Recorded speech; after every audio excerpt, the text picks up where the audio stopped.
আজকে আমাদের একদমই একটা সিম্পল নাস্তা।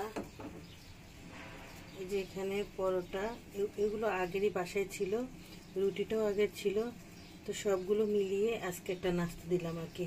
মানে আজকে আর নতুন করে কিছু তৈরি করিনি, আর এখানে একটা একটা করে ডিম পোস্ট করে দিছি।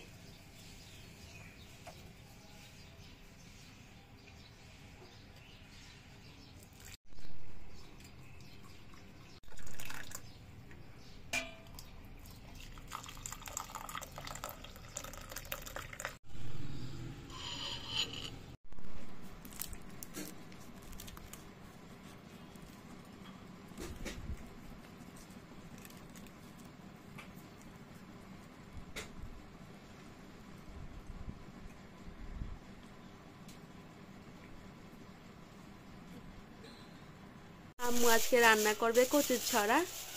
এই তো কচুর ছড়াগুলো অনেক দিন হয়েছে আনছে, অনেকগুলো আনছিল, সবগুলো খাওয়া হয়ে গেছে, কিন্তু এই কয়টা রয়ে গেছে। এখন ভাবছি আজকে ওই কয়টা রান্না করে ফেলবো, কারণ এগুলো আসলে নষ্ট হয়ে যাচ্ছে। আর আমাদের বাসায় আমি আর তিশা ছাড়া এখন এগুলো কি দিয়ে রান্না করব সেটা দেখলে তো অবাক হয়ে যাবেন। একদমই একটা ইউনিক রেসিপি এটা, এটা মানে এত মজা হয় কিন্তু। আর এখানে বাঁধাকপিটা ভাজি করব আমার ছেলেদের জন্য, কারণ ওরা এই কচু ছাড়া খাবে না। পাতাকপিটা ভালো করে ধুয়ে নিয়েছি, আর এখন এগুলোকে ভাজি করে ফেলবো। আর ভাজি করার জন্য এখানে রসুন নিয়ে নিলাম, আর রসুনগুলো একটু থেতো করে নেব এই হাম্বল দিস্তার মধ্যে।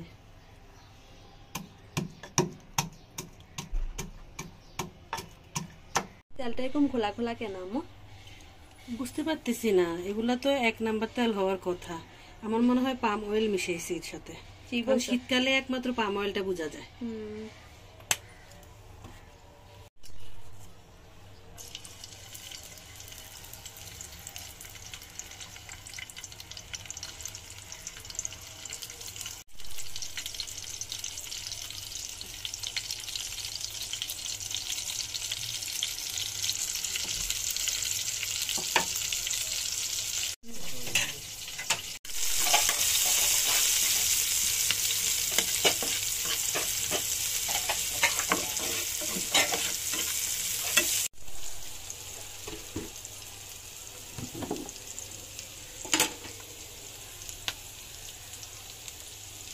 শীতকালে আমরা সবজিতে তেমন একটা মশলা ব্যবহার করি না, কারণ শীতকালে।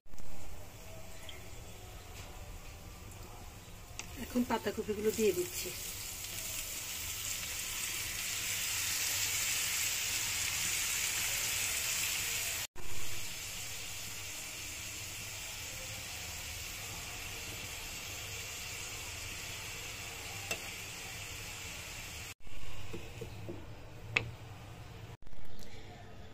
এটা হচ্ছে আমার ছোট ছেলের গেঞ্জি, সে সবসময় এখানে এসে কাপড় চেঞ্জ করে, আর গেঞ্জিগুলো আমার এই প্লেট বাসনের তাকে উনি কাপড়ের তাক বানাই ফেলছে, এই যে ঝুলাই রাখছে।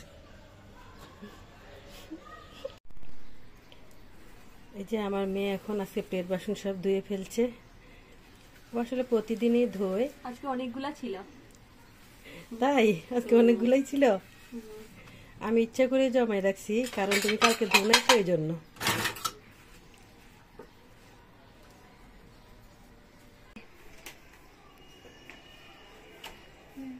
তাসিন স্কুল থেকে চলে আসছে, আর পরীক্ষাও শেষ।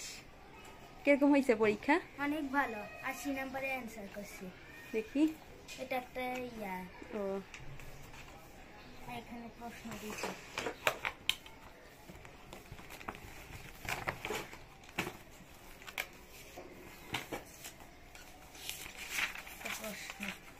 বাকি 20 নাম্বার কই গেল? বাকি 20 নাম্বার টাইম শেষ হয়ে যাওয়ার কারণে বর্ণনামূলক প্রশ্ন ক নাম্বার লিখছি, খ নাম্বার লিখতে যাই নাই। আর এমসিকিউতে ঠিক আছে, যা হাত মুখ ধুই না এখন, পরে বলিস। কি খাস? খিচুড়ি। কেন, আর কিছু নাই? খিচুড়ি অনেক মজা।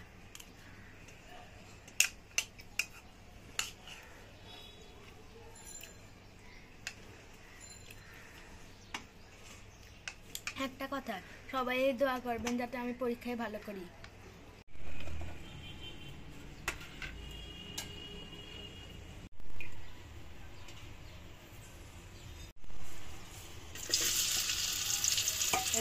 ইলিশ মাছের মাথা দিয়ে রান্না করব।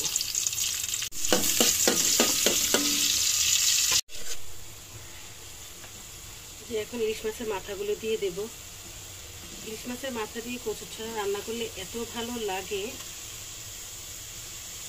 দুঃখজনক হচ্ছে এত ভালো একটা তরকারি বাসার সবাই কেউ খায় না, আমরা দুজনেই খাই। আমিও খাই না। মিথ্যে কথা বলতেছো কেন? তুমি তো আগেই বেশি খাও। এটা অনেক কাটাওয়ালা মাছ। আর এখন এখানে ডালগুলো দিয়ে দিচ্ছি।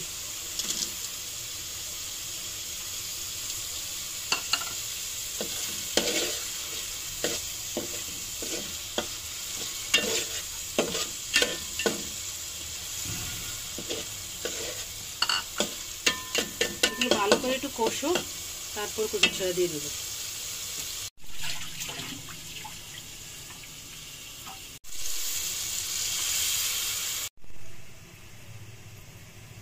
সবসময় ভাতের মার গালতে গেলে আমার এইভাবে ভাত পড়ে যায়। আমি সবসময় ভাতগুলো এইভাবে একটু ছেঁকে নিই। কতগুলো ভাত, এগুলো ফালাই দিলে আমাকে গুণা দিবে না? মোটা তাই কচু। হ্যাঁ, এখনই দিয়ে দিচ্ছি। এই যে এখন কিন্তু প্রায় 2টা বাজে আসছে, কিন্তু 2টা বাজে গিয়েছে, তারপরও আমরা কিন্তু এই রান্নাটা করতেছি। কেন করে দেবো গাও তো? কারণ এটা আমাদের প্রিয় তরকারি। না, এটা পচি যাচ্ছে। আব্বু 1 বস্তা কচু ছড়া নিয়ে আসছে এই জন্য। না না, তার জন্য না, তার জন্য না।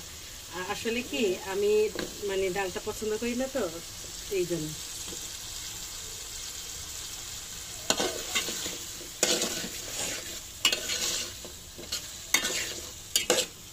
মাছের মাথাগুলো কিন্তু একদম ভাঙবো না, কারণ এগুলো ভাঙলে একদম কাটা কাটা হয়ে যায়।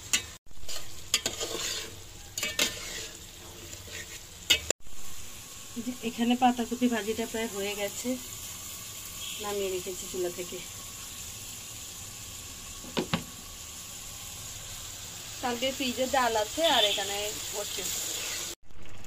এখন আমি গলা না চুলকানোর জন্য একটু লেবুর রস দিয়ে দিচ্ছি।